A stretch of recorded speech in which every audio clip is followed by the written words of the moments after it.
Hi viewers, Binas kitchen ক্রিয়েশনসে আপনাদের স্বাগতম।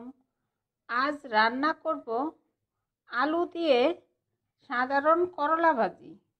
আর এই করলা ভাজি সাধারণ রান্না হলেও কিন্তু করলা ভাজির একটা টেকনিক আছে, তা অনেকেই জানেন না। আর এই করলা ভাজি কিভাবে ভাজলে তিতা কম লাগে সেইভাবেই শেয়ার করছি। চলুন করলা ভাজতে কি কি উপকরণ লাগবে একবার দেখে নিই।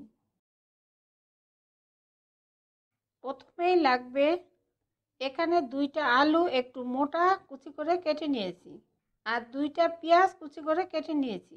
এরপর আলু আর পেঁয়াজগুলো ভালোভাবে ধুয়ে নিয়েছি। আর রয়েছে 3টা করলা পাতলা পাতলা করে কেটে অল্প লবণ দিয়ে 10 মিনিট মেখে এরপর ভালোভাবে ধুয়ে নিয়েছি।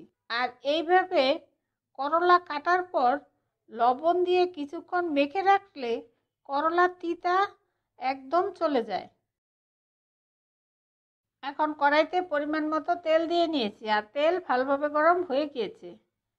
এরপর আলু আর করলাগুলো দিয়ে দিব, আর স্বাদ মতো লবণ, পরিমাণ মতো হলুদের গুঁড়া দিয়ে করলাগুলো ভালোভাবে নেড়ে ঢেকে 5 মিনিট অপেক্ষা করব, আলু আর করলাগুলো সিদ্ধ হওয়া পর্যন্ত। আর এই সময় চুলার আঁচ মিডিয়াম থাকবে।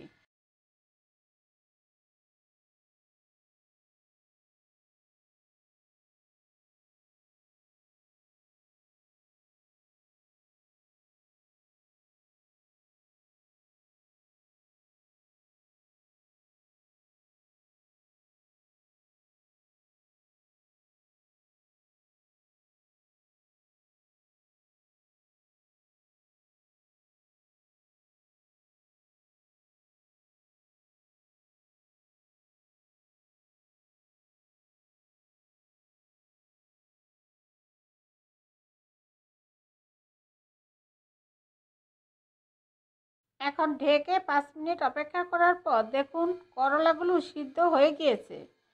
এরপর হালকাভাবে একটু নেড়ে দিব, আর ঢেকে আরও 2-3 মিনিট অপেক্ষা করব, করলাগুলো হালকা গোল্ডেন হওয়া পর্যন্ত। আর এইভাবেই একটু সময় নিয়ে করলাগুলো ভাজতে হবে।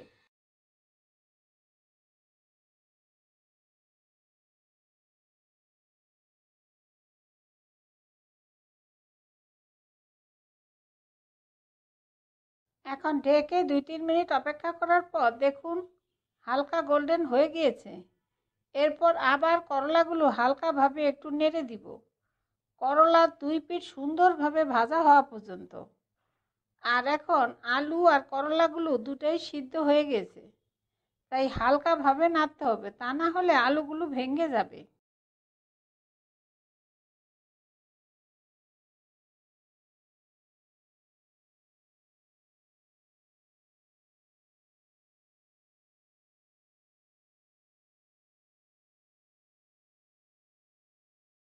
এখন আরও 2-3 মিনিট অপেক্ষা করার পর দেখুন করলা ও আলুগুলো হালকা গোল্ডেন করে ভাজা হয়ে গিয়েছে। এরপর করলাগুলো নামিয়ে নিব।